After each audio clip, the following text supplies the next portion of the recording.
So unprofessional. Oh my gosh. Let me see if they can hear it. I think next time you should. It's called professional videography. I think you need to wear socks next time. Okay, sorry, let's be professional. Okay. Hi, how are you? It's a beautiful Florida day today, and thought we'd take the opportunity to address a very common question. What exactly is a quarter acre? What's a third of an acre? What does an acre look like? So thought I'd take some time out, and I'm actually here at one of my listings to be able to show you. In this case, this is a third of an acre. Now, I will say one thing. Oftentimes when you come from a very, very urban area and everybody is, you know, like, there is no acreage, You're right? doing So kung fu? What was that with your hands?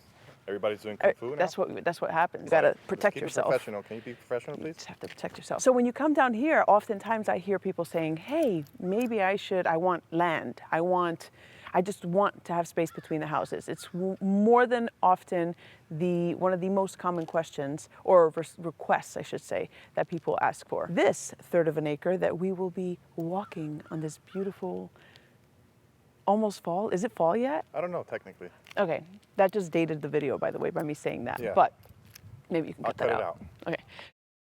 So let's go ahead, and I guess we can start the walking.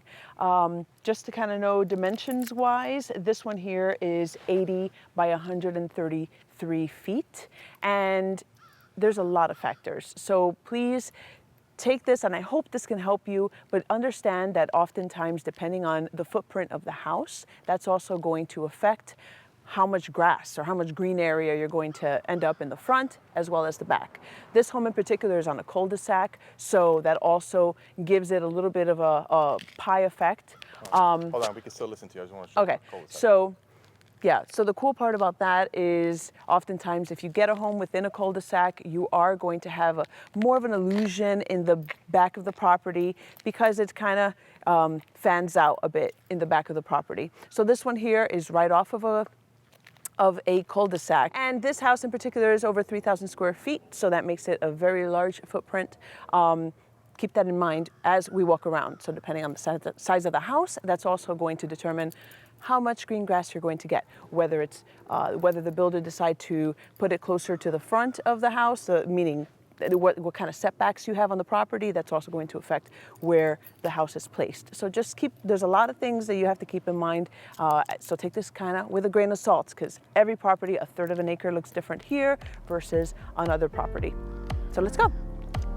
One of the things that I wanted to point out, oftentimes when we come across a property, it's not always crystal clear where the property ends. And that's a very, very common question. You want to kind of see, where is the boundary?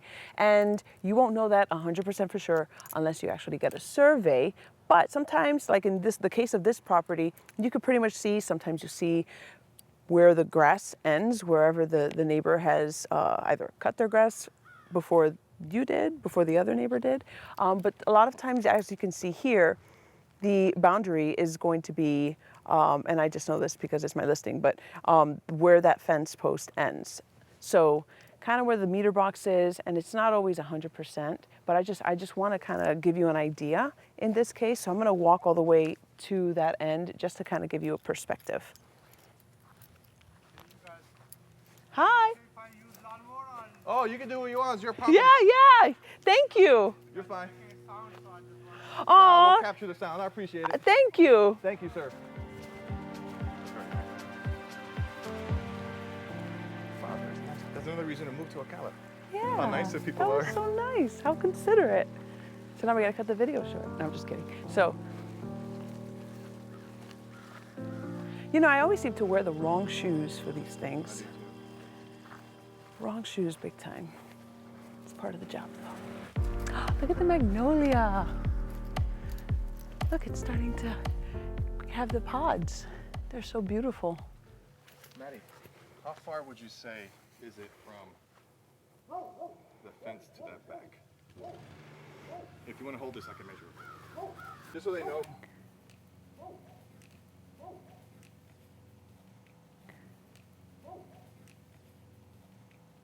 25 to 30 feet. Okay. Well, you look at that. I think that was unbelievable yeah, you're filming. a good camera woman. I am a good camera woman. All right. That was amazing. Here's your phone. your broken So, screen from?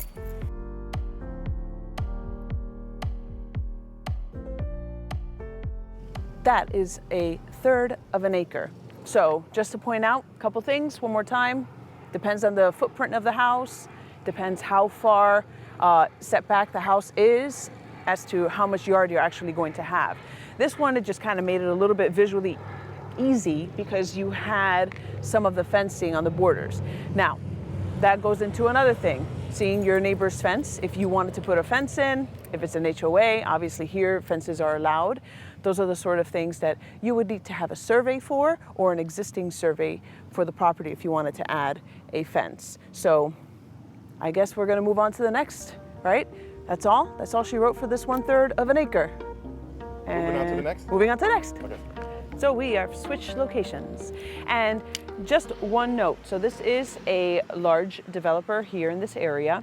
And oftentimes when you buy within a planned community, the lot sizes are going to vary. So this particular property is actually going to be about half of what I showed you before. This is about 1/8 of an acre.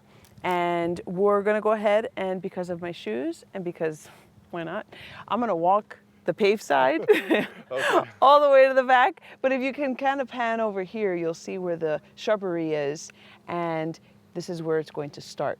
So you'll see, like I said before, depending on the footprint of the house and all that good stuff, that will obviously determine how much green space you actually So get. it's from the bushes that way? Correct. Not this parking lot area? That is correct. All right, Okay. let's go. That's your walking? That's my walking walk. That's walking with determination. We call that a walking walk? How else should I do? Marching band style? Working out? Richard Simmons style? Okay, I almost fell. I heard that. Your shoes gave you away.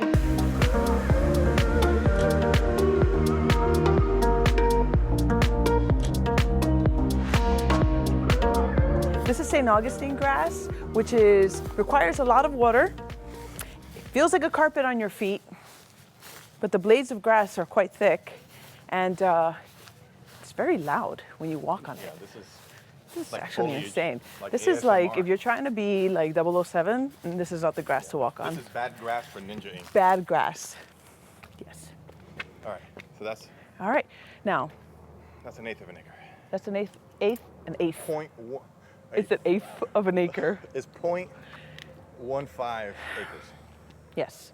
So for those of you that want to know the exact dimensions, and this will go all the way to the street. Yeah. Okay. Now next. Next, we're going to show you what a half acre looks like. I think I'm getting my steps in. If this would be a good idea. If I ever had like a watch situation happening, what do you call those, smartwatches? Right. I might have had some good steps in. But I think that's it for now. I'm gonna go in your car this time. Okay, bye. We are here. Wanted to show you guys what a half acre looks like. Now, I will say this is technically a more established neighborhood, and it is a corner lot. That's something also to keep in mind.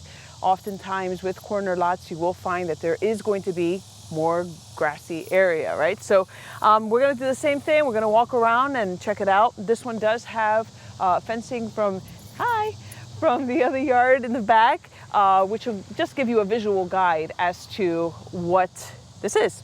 Now in the MLS, just to let you know, can't always just pick a half acre. We have to pick a range. So it's a 1/4 acre up to a half acre.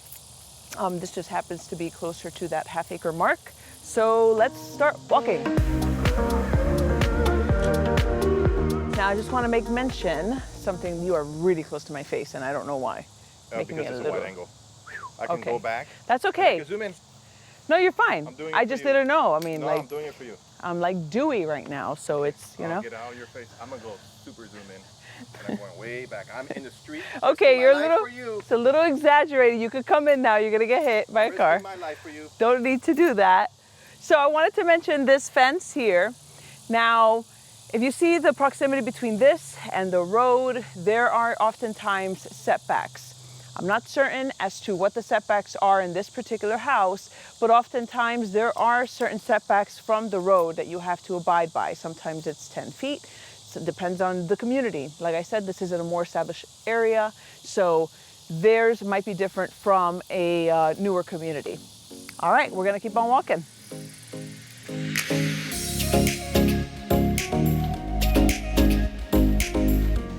So it's a good vantage point from here to the house.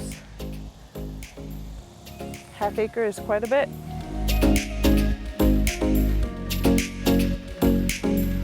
The neighbor did their grass up to a certain point. I don't know if you can really see that well. Let me zoom in, Job. It's not exactly a perfect science because it's probably somewhere in the middle, but generally that's what you need to look at. You know, when you're, the question is, until you get a survey and they put the stakes on the ground. That's really not official. It's not definitely official, but it's a ballpark. Oftentimes the neighbor will, whoever does their grass first, you can kind of tell. Or he's being sneaky and knows that real estate rule, and it's every week he comes in a foot or two. A little bit more. Yeah. Or maybe he's just being nice. We'll go with that.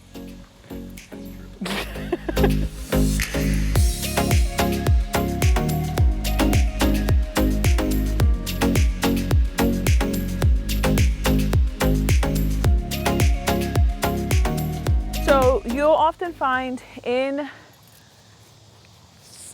communities, it's a little bit different when you're looking at a more established neighborhood. Oftentimes you'll see in a lot of the more older Florida, a lot of land is given to homes. Some communities now are going to scale back because obviously the builder only has X amount of land and they want to be able to fit. They have, you know, a certain number in mind of the number of houses that they want on that particular plat. So just keep that in mind. There are options. Oftentimes you'll run into more of the larger amounts of land with either some builders that are able to allot that size in their community or pre-owned homes. All right, guys, so we're gonna call it a day. It's like 1,000 degrees outside and no, I'm just kidding. Well, yeah, it is pretty warm. So today's video was actually specifically about lot sizes. I hope that you found this informative just to get a visual of what different lot sizes look like and see what might be right for you and your family. If you're looking to buy or sell, I'll have my information below. Feel free to reach out. And in the meantime, happy hunting.